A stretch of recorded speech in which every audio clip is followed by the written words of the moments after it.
Bonjour et bienvenue dans cette série In Studio, cette série qui a pour thème l'amour injuste. L'amour injuste, c'est un thème particulier. Les gens me posent souvent la question, mais qu'est-ce que ça veut dire?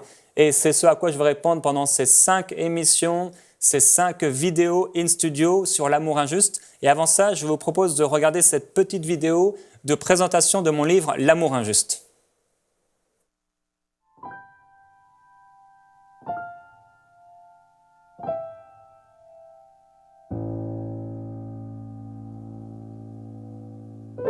Préface. Le dimanche 1er juin 2014 était un dimanche comme les autres. Nous étions, ma femme, ma fille et moi, dans notre voiture, en direction de l'église, pour la réunion de prière qui se déroule avant le culte. Je demandais au Seigneur de m'inspirer, car je devais exhorter à cette occasion pendant quelques minutes et diriger ce moment de prière. Dieu déposa alors sur moi une profonde pensée que je n'aurais pas imaginé devenir un livre. Arrivés à l'église, il se trouvait là quelques gens fidèles, aimant la prière. L'atmosphère était cependant légère.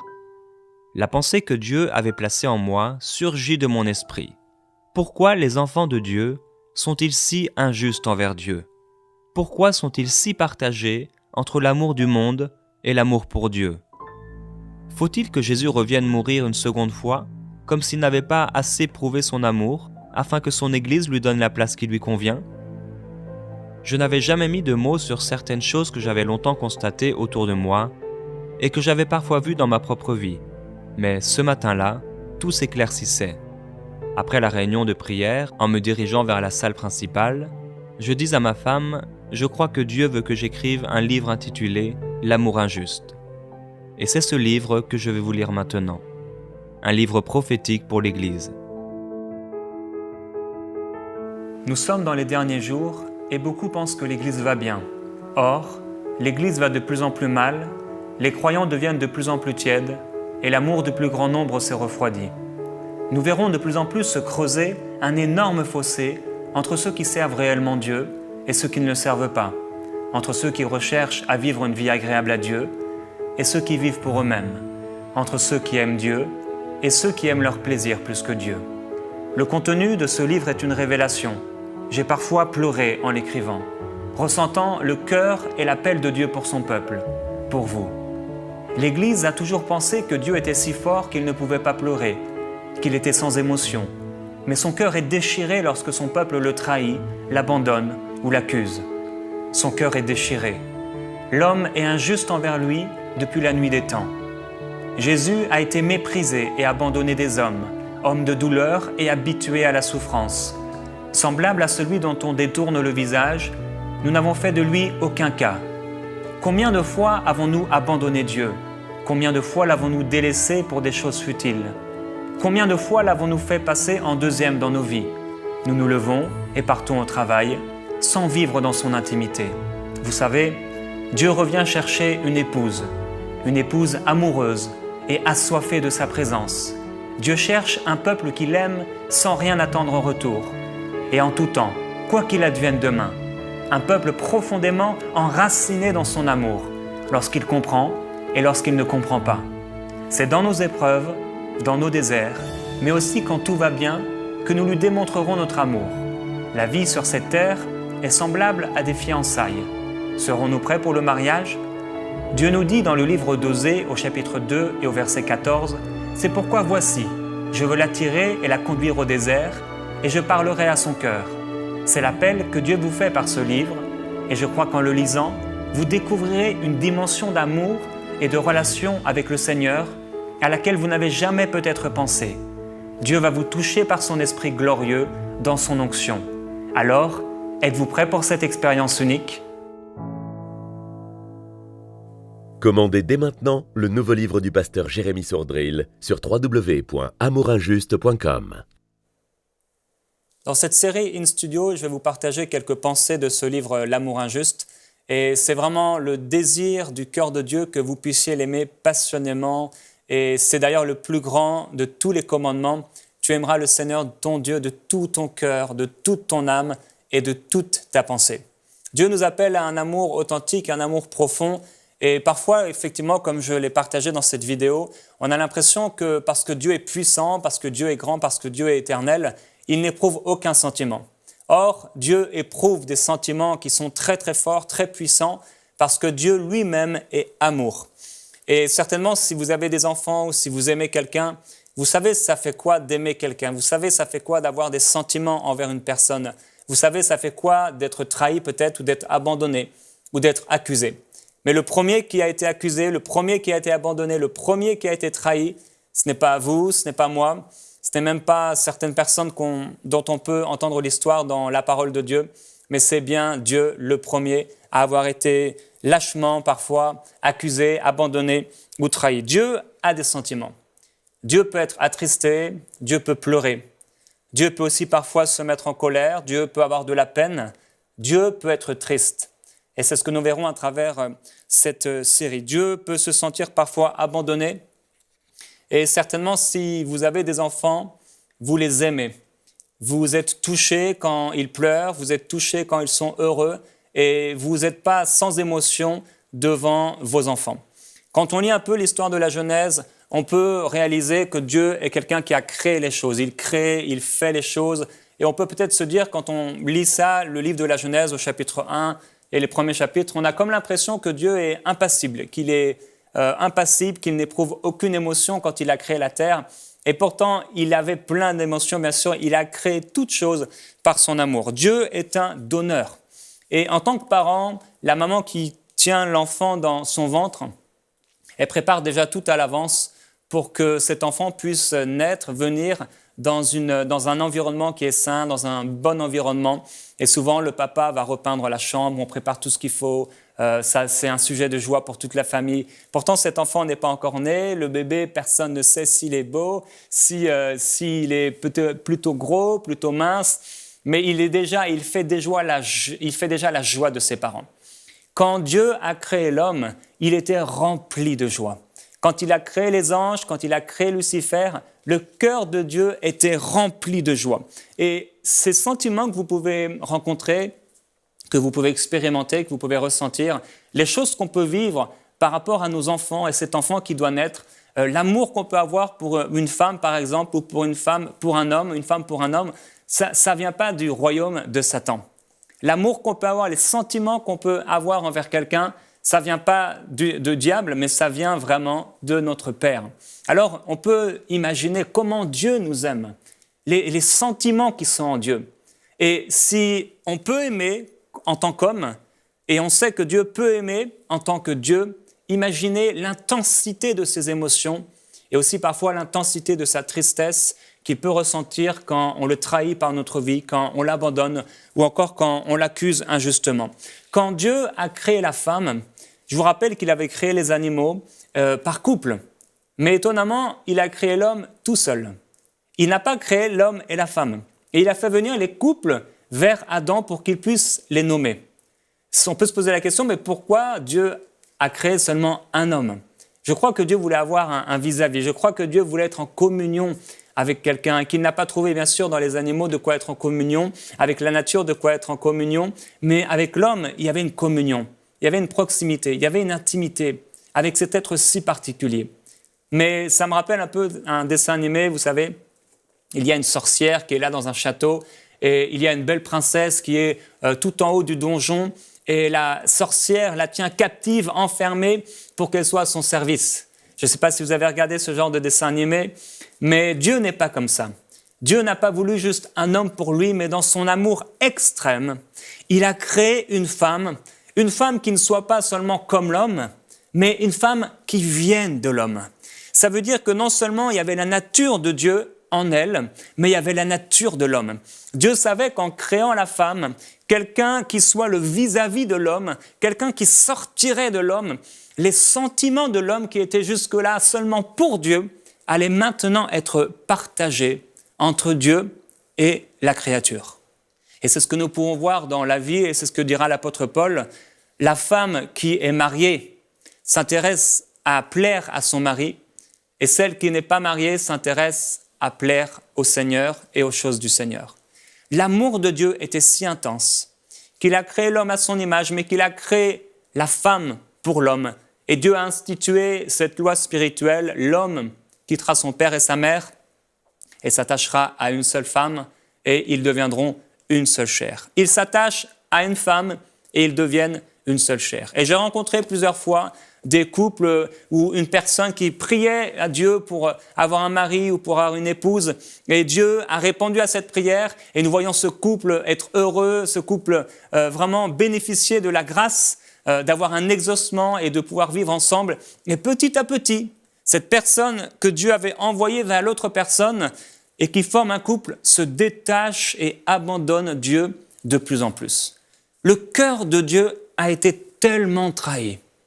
Trahi par Lucifer, trahi par le peuple d'Israël, trahi par certains disciples et trahi par nous. Et Dieu veut aujourd'hui que cela puisse changer. Dieu veut qu'on puisse expérimenter un amour plus grand pour lui. Alors oui, Dieu a été trahi et je vais rapidement vous partager 4 trahisons qui ont été vécues par l'Éternel. Les 2 premières trahisons que je vais vous partager, c'est bien sûr Adam et Ève. Adam et Ève avaient donc été créés par amour. Dieu était tellement plein de joie lorsqu'ils sont venus, lorsqu'il a créé l'homme et lorsqu'il a créé la femme. Son cœur n'était pas sans sentiment, son cœur n'était pas sans émotion. Son cœur était plein d'amour pour ces êtres qu'il avait créés. Et oui, il trouva cela très, très bon. Rappelez-vous que Dieu est amour. Et son amour est tellement intense pour l'homme. Ce n'est pas l'amour même le plus grand que vous pouvez exprimer ou expérimenter envers quelqu'un. C'est un amour qui nous dépasse complètement. Et c'est par cet amour que Dieu vous a créé. Il avait créé Adam et Ève par amour et le diable est venu et il a proposé une trahison à Ève puis à Adam. Et ces 2 personnes qui avaient été créées par Dieu ont trahi le cœur de Dieu. Imaginez comme ça fait mal. Comme ça fait mal d'être trahi par quelqu'un. Je me souviens, j'étais en Côte d'Ivoire pour aller prêcher l'évangile dans une église un dimanche matin. Et le samedi soir, j'ai fait un rêve. Dans ce rêve, j'étais avec mon épouse et j'apprenais que mon épouse m'avait trahi et qu'elle aimait quelqu'un d'autre. Et elle me disait elle-même de sa propre bouche que c'était terminé. Et je pleurais de tout mon cœur par rapport à cette situation. En me réveillant, je savais que c'était un message prophétique pour l'église dans laquelle j'allais aller. Comment Dieu peut ressentir des douleurs, une souffrance, des blessures quand on le trahit. Et c'est ce qu'il dira dans sa parole. Il le dit dans Jérémie au chapitre 3 et au verset 20. « Oui, comme une femme trahit son amant, vous m'avez trahi, maison d'Israël, dit l'Éternel. » Alors, les 2 premières trahisons que je vais vous donner, c'est Ève et Adam, mais ce n'était pas la première des trahisons. La première des trahisons a eu lieu dans le ciel. Dieu, plein d'amour, comme un parent qui prépare tout l'environnement pour le bébé qui va arriver, qui achète les choses et qui prépare la chambre pour que ce bébé soit vraiment en paix et tout ce qu'il faut. Dieu lui-même avait créé l'environnement pour que Lucifer puisse exister, qu'il soit bien. Il avait préparé les instruments pour qu'il soit à son service. Il l'avait il l'avait entouré de pierres qui étaient magnifiques, de pierres précieuses. Il les avait mises sur lui et la parole de Dieu dit dans Ésaïe au chapitre 28 au verset 14, « Tu étais un chérubin protecteur aux ailes déployées. Je t'avais placé et tu étais sur la sainte montagne de Dieu. Tu marchais au milieu des pierres étincelantes. » Quand Dieu a créé Lucifer, le ciel était plein de joie, le cœur de Dieu est tellement plein de joie. Rappelez-vous que ce que vous pouvez expérimenter, ressentir pour votre enfant qui va naître, c'est 1000 fois, 1 milliard de fois. On ne peut pas imaginer combien de fois plus grand encore l'amour et les sentiments qui étaient en Dieu lorsqu'il a créé l'homme, lorsqu'il a créé Lucifer. Lucifer, nous savons à un moment, va commencer à désirer quelque chose de plus. Il va vouloir élever son trône au-dessus du trône de Dieu et il va trahir Dieu. Le cœur de Dieu, imaginez-vous à la place de Dieu, qu'est-ce qu'il a pu ressentir? Si vous avez été trahi dans votre vie, dans ce livre je parle aussi en tant qu'homme, qu'est-ce qu'il faut faire quand on a été trahi, comment on peut être guéri de l'abandon ou de la trahison ou de l'accusation. Mais imaginez-vous un peu à la place de Dieu, qu'est-ce que Dieu a pu ressentir? C'était pas terminé puisque après Lucifer, après Adam, après Ève, ce sont aussi apparemment un tiers des anges, ou en tout cas un grand nombre d'anges qui ont suivi Lucifer dans sa chute et qui ont trahi le cœur de Dieu. Son cœur a été peiné. Et pendant 4000 ans, dans le peuple d'Israël, des hommes et des femmes ont constamment continué de trahir Dieu, ont continué de mépriser Dieu, ont continué d'aller à l'encontre de Dieu et de blesser le cœur de Dieu, jusqu'à ce qu'un jour, Dieu, par amour, alors qu'on continuait de le trahir, alors qu'on continuait de le mépriser, alors qu'on continuait de ne pas faire attention à lui, par amour, a envoyé ce qu'il avait de plus précieux. Son amour est tellement intense, son amour est tellement grand. Il a envoyé Jésus-Christ, car oui, Dieu a tant aimé le monde qu'il a donné son Fils unique, afin que quiconque croit en lui ne périsse pas, mais qu'il ait la vie éternelle. Le cœur de Dieu, ce même amour qui était dans son cœur quand il a créé l'homme et la femme, quand il a créé les anges qui l'ont trahi, quand il a créé Lucifer, qu'il a trahi, ce même amour était encore là, passionné, un amour fou, un amour intense, pour envoyer ce qu'il avait de plus précieux en disant « J'aime encore l'homme, ce n'est pas terminé pour l'homme, j'ai une solution pour l'homme, je vais ramener le cœur de l'homme vers moi, comme le disait Jean-Baptiste, ramener le cœur des enfants vers leur père. » Alors Jésus-Christ est apparu, et lui aussi a été trahi. Qu'est-ce que faisait Jésus? La Bible dit dans Actes 10, 38, vous savez comment Dieu a oint d'Esprit Saint et de puissance. Jésus-Christ, qui allait de lieu en lieu et qui faisait le bien autour de lui en guérissant tous ceux qui étaient sous l'emprise du malin, car Dieu était avec lui. C'est parce que Dieu était avec lui que Jésus pouvait aimer les gens de cette façon-là. Donc, Acte 10, 38 nous dit qu'est-ce que faisait Jésus en 2 mots. Jésus guérissait et Jésus bénissait. Jésus guérissait et Jésus faisait du bien. Jésus a été premièrement lui aussi trahi par la foule. La foule était vraiment enthousiaste en voyant les miracles qu'il accomplissait. La foule trouvait ça extraordinaire, la façon dont Jésus pouvait multiplier les pains, dont Jésus pouvait ressusciter les morts, dont Jésus pouvait rendre la vue aux aveugles, redonner la capacité de pouvoir entendre à ceux qui étaient sourds, de parler à ceux qui étaient muets, aux paralytiques de pouvoir marcher. Et toute la foule était pleine de joie.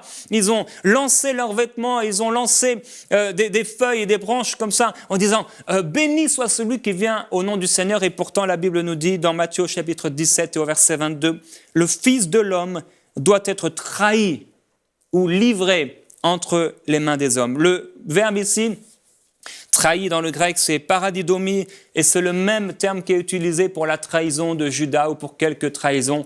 Oui, le peuple, la foule a été livré ou encore trahi. Dieu, le Fils, n'a pas seulement été trahi par la foule, mais il a été également trahi par les païens. Il y a plusieurs personnes qui étaient d'origine païenne et qui sont venues au Seigneur Jésus-Christ avec des besoins particuliers. Il y a par exemple cet officier romain qui est venu auprès de Jésus. Et vous savez, les gens venaient auprès de Jésus, ils le suppliaient. « Jésus, fais quelque chose pour moi » ou encore « fais quelque chose pour mon serviteur » ou « fais quelque chose pour ma fille ». Et Jésus, même s'il n'était pas du peuple d'Israël, qu'est-ce qu'il faisait? Il les guérissait et il les bénissait. À un autre moment, il y a une femme qui vient. Elle est non juive, elle est d'origine syro-phénicienne et elle, sa fille est tourmentée cruellement par un démon. Qu'est-ce que fait Jésus? Jésus délivre cette jeune fille. Et pourtant, la Bible dit, dans Matthieu chapitre 20, verset 19, en parlant de ces étrangers, ils le livreront aux païens pour qu'ils se moquent de lui, le battent de verge et le crucifient. Jésus, comme le Père, a été trahi par la foule, a été trahi par les païens, mais il a aussi été trahi par les religieux. Jairus, un des chefs de la synagogue, un homme religieux, s'est jeté un jour aux pieds de Jésus en faveur de sa fille mourante. Et qu'est-ce que Jésus a fait? Jésus l'a guéri. Et pourtant, la Bible nous dit, « Voici, nous montons à Jérusalem et le Fils de l'homme sera livré ou encore trahi aux principaux sacrificateurs et aux scribes. Ils le condamneront à mort. » Beaucoup de religieux sont venus comme Nicodème auprès de Jésus pour entendre de Jésus, pour apprendre de Jésus. Mais ce sont ces hommes et ces femmes religieuses qui l'ont trahi. Nicodème, non, mais beaucoup parmi eux ont trahi Jésus. Cela n'a pas fini avec les religieux, mais aussi Judas qui était là avec Jésus-Christ. il a été nourri par Jésus. Jésus s'est occupé tellement bien de Judas. Jésus lui a même lavé les pieds quelques heures avant d'être trahi par Judas. Et Judas est venu auprès de lui et il a livré, il a trahi Jésus avec un baiser en l'embrassant. Imaginez-vous un peu dans cette situation. Vous êtes dans un désert, vous êtes en train presque de mourir, vous avez quelques gouttes d'eau encore qu'il vous reste, un peu d'eau, et vous savez que cette eau sera peut-être suffisante pour pouvoir aller jusqu'à la ville et pour pouvoir vous reposer et boire selon vos besoins. Et vous êtes dans cette situation en train de marcher dans le désert et tout à coup vous voyez un homme qui est enchaîné et qui est en train de mourir. Et vous avez dans votre sac de quoi délivrer cet homme. Alors, vous vous dites, je vais le délivrer, cela va me demander beaucoup d'efforts, mais peut-être que je vais mourir. Et alors que vous prenez la décision de délivrer cet homme, tout à coup, vous avez une vision ouverte. Vous voyez cet homme qui marche à vos côtés, une fois que vous l'avez libéré, et cet homme utilise l'instrument que vous avez utilisé pour le délivrer contre vous, pour vous frapper et pour vous tuer. Il prend votre eau, il la boit et il continue son chemin. Que feriez-vous ? Que feriez-vous ? Certainement, nous laisserions cet homme et nous dirions peut-être Dieu nous a avertis. C'est exactement ce qui s'est passé avec Jésus-Christ. Jésus-Christ est venu libérer les captifs. Il est venu libérer toutes ces personnes, ces hommes et ces femmes. Il est venu aimer Judas. Il est venu donner sa vie pour Judas. Mais Judas l'a trahi.